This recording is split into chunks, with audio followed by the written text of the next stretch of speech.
Pai do Senhor, meus irmãos, sejam bem-vindos ao nosso devocional. Hoje é segunda-feira, é dia...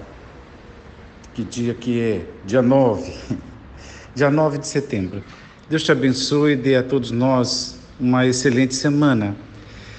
Irmãos, eu quero agradecer a Deus a escola dominical, né? E a oportunidade da escola dominical ou nos cultos, como eu sempre costumo dizer, culto de ensino ou de doutrina, ou culto do saber, aonde a palavra de Deus é ensinada com mais calma, talvez com mais detalhes. Obviamente que não estou tirando a grande importância da ministração em outros cultos, que chamamos culto da família, culto público, culto de celebração e por aí vai. Então, é tudo importante porque é tudo palavra de Deus. Mas, nestes ambientes onde se pode estudar com mais calma, confesso que eu vejo muito valor. Bom, ontem, nós estamos estudando na escola dominical, esse trimestre, a história de duas mulheres, de Ruth e de Esther. Já andei falando disso por aqui. Só que ontem, coisas que eu já falei, inclusive nas salas de aula, mas é tão bom quando o companheiro, o irmão, que está ali na mesma tarefa de ministrar a lição, fala algo e fala melhor, né? Explica muito bem. Então, eu vou pegar aqui 2 pontos do que foi falado ontem, que é para ficar como nosso devocional hoje, e eu acredito ser coisa importante para a vida espiritual de todos nós. A questão aqui, esse verso é a história da Esther. No momento em que ela tomou conhecimento que vivia lá no palácio, perdão, não é no palácio, vivia no harém, e não tinha conhecimento das questões políticas, decisões de governo, nada disso, porque o lugar das mulheres neste contexto histórico, e essa, apesar de ser chamada rainha tal, não tinha esse status governamental, digamos assim, né? Não era uma rainha que decidia e etc. Neste contexto, ela estava no harém, ela não sabia. E o primo, que acreditamos ser o primo dela, estava fazendo, entre aspas, uma manifestação da sua indignação. Portanto, ele estava praticamente despido, vestido de saco, com cinza na cabeça, gritando e clamando pelos lugares públicos. E Esther ficou sabendo, e aí houve o Mardoqueu, né, ou Mordecai, mandou o seguinte recado para Esther. A questão era o perigo de morte de todos os judeus, porque o inimigo aqui, o Amã, ele tinha arquitetado um plano, e o rei, de uma maneira muito liberal, né, muito estranha, concordou com esse genocídio futuro, né, premeditado, agendado, né, de acordo lá com a sorte dos deuses lá da época, e estava tudo pronto para uma grande destruição. Esther, ela é chamada à consciência de que ela vai morrer de qualquer jeito.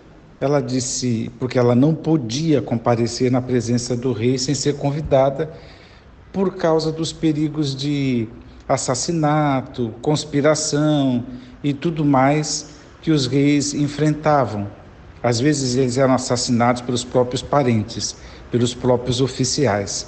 É muito comum nas monarquias que mãe matasse filhos, que filho matasse pais, ou que reis matassem todos os irmãos. Isso aí é muito comum nas monarquias mundo afora. dentro e fora da Bíblia. Então eles tinham muito medo desses ataques, dessas possibilidades de ataque mesmo. E aí é por esta razão que ele não recebia ninguém sem ser convidado, ou se alguém entrasse lá, o que a gente chama hoje de sala de audiência, entrasse lá e ele suspeitasse ou desconfiasse de algum perigo, ele mandava matar. E era desse jeito que funcionava. E a rainha Esther, ela disse o seguinte: olha, eu estou com um problema, porque faz tempo que 30 dias que ele não me chama, e como é que eu vou entrar? E aí o Mardoqueu ilumina a sua mente e diz: olha, se você acha que você vai sair livre dessa questão, não vai, né? E outra, se você se calar nesse momento crucial, já estou entrando no verso de hoje, certamente socorro e salvação surgirão de outra parte para os judeus. Que a gente pensa que o Mardoqueu, obviamente, por ser judeu, conhecia as promessas feitas aos patriarcas, ou muito provavelmente conhecia a palavra que o profeta Jeremias lhes deu lá em Israel antes das deportações, de que esse povo não seria extinto. Então ele acredita realmente que Deus ia dar algum livramento. E ele dá essa injeção na Esther. Contudo, a primeira lição que eu ouvi ontem, que é tão importante, percebe que ele tem uma promessa divina, mas ele não articula no sentido de, como muitos triunfalistas dos nossos dias que poderiam dizer, né? A gente fala e usa o nome de Jesus, né? Não, em nome de Jesus vai dar certo, porque Deus prometeu e Deus não mente, e não sei o que lá, ou qualquer coisa. Se Deus falou, eu coloco Deus contra a parede. Se Deus falou, ele tem que assumir o que falou e tal, e aquele desrespeito todo. E aí as pessoas têm uma postura meio heróica diante daquilo que deveria ser uma postura de resignação à vontade de Deus. Que Deus pode fazer, nenhum crente duvida, né? Que Deus tem todo o poder para operar milagres, nenhum crente de verdade duvida. Mas a gente sempre precisa pensar que Deus, por causa da sua soberania, pode não querer operar milagre, né? Pode permitir qualquer coisa. E em sendo assim, a gente se submete com resignação. O Mardoqueu fala em termos desprovidos dessa questão triunfalista, incentiva Esther, né? E faz essa pergunta: quem sabe se não foi para este dia que foste nomeada rainha da Pérsia, né? O que Mordecai está falando aqui para Esther? Da grande providência divina. Então, a lição que eu ouvi ontem é que milagre, tudo aquilo que é uma subversão, digamos assim, das leis da natureza, todas as leis da natureza. Então, quando essas leis são quebradas, porque só Deus quem faz milagre, né?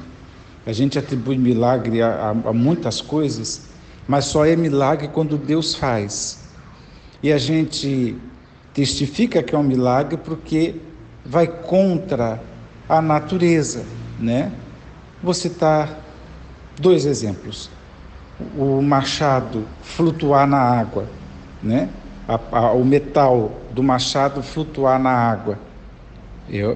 Subverteu a lei da natureza. É um milagre. Quem fez isso? Deus, né? Jesus andar por cima da água. Milagre. Por que é milagre?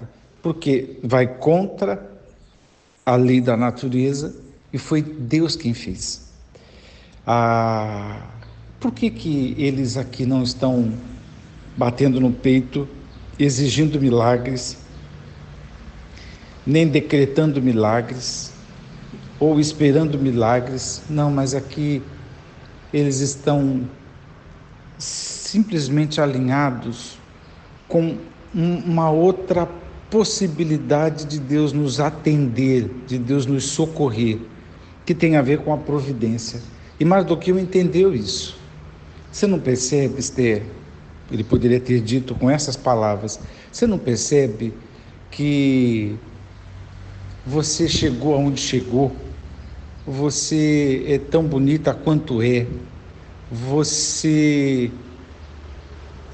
Aconteceu tudo lá com Vasti, e aconteceu tudo, e o rei se apaixonou por você e tudo mais. Não é para você, nesse momento, interceder? Será que Deus não preparou tudo isso para que você pudesse agir, né? Então, tem outras histórias das quais a gente sabe que Deus não operou milagres, mas a gente vê a mão invisível de Deus operando. É só lembrar, por exemplo, da história de José, né? De como os irmãos o venderam, né? Mas lá adiante, o José, filho de Jacó, aquele homem que foi adiante, né, da nação de Israel para o Egito, o que ele diz? Vocês não fiquem aí constrangidos, chorando tal, porque vocês me venderam, mas Deus me enviou primeiro. Então, o que José entendeu? A providência divina. Foi Deus que chegou primeiro, Deus que preparou. Então, como é que a gente pode viver? Primeiro, nada de querer colocar Deus contra a parede, aquelas falas absurdas, do tipo: se Deus não fizer, eu rasgo a Bíblia, tá? Porque isso aí é tentar a Deus. A gente não duvida de que Deus tem todo o poder, mas o Deus que tem todo o poder também é soberano. E Ele pode não querer fazer determinadas coisas, né? E não tem nada a ver com mérito nem demérito, mas tem a ver com a sua vontade, daquilo que o próprio Deus entende ser mais apropriado, né, para a ocasião. E a gente não pode suspeitar dessa gerência, desse comando, dessa direção divina. Antes, quando alguém está doente na nossa família, a gente crê no milagre, mas a gente também precisa ter confiança de que, se acontecer algo diferente do milagre, não significa abandono de Deus, não significa maldade da parte de Deus. Antes a gente se submete. Como é que a gente ora? A gente ora: Jesus cura. Senhor, mas se o Senhor não curar, nos ajude a aceitar a Tua vontade. É desse jeito que a gente vive, porque senão a gente se torna participantes dessa fala insuportável de gente que trata a Deus como ídolo, de gente que desrespeita a soberania de Deus. E, na verdade, se constitui um grande mal-criado, né? Um grande mal-educado, porque isso não afeta a Deus, mas com certeza não demonstra que a pessoa é da fé, né? Fé e confiança caminham juntos. A gente crê, tem fé para ressuscitar, mas tem confiança na hora de morrer. Percebe isso? A gente tem fé de que vamos ressuscitar, a gente tem toda a confiança em Deus para partir, né? A gente tem fé que Deus opera milagres, mas a gente tem confiança de quando Deus não fizer, Ele continua Deus, como diz lá a música, né? Se não fizer, Ele é Deus. e a gente continua submisso à sua vontade. Deus te abençoe. A importância da escola dominical na minha vida é muito importante. Eu incentivo todo mundo a participar, porque é importante para nós. Deus abençoe, vamos orar. Pai, graças te damos pela tua verdade, pela tua soberania, pela tua graça, pelos teus milagres, e nos ajude, Senhor, a compreendermos que a tua providência se faz presente todos os dias, no pão na mesa, em detalhes da nossa vida, em coisas, ó Senhor, que às vezes nem percebemos, mas tu ages, tu estás presente. Muito obrigado por tudo isso. Oro por todos os meus irmãos, pedindo a tua bênção e a manifestação da tua misericórdia neste dia. Oro no nome de Jesus. Amém.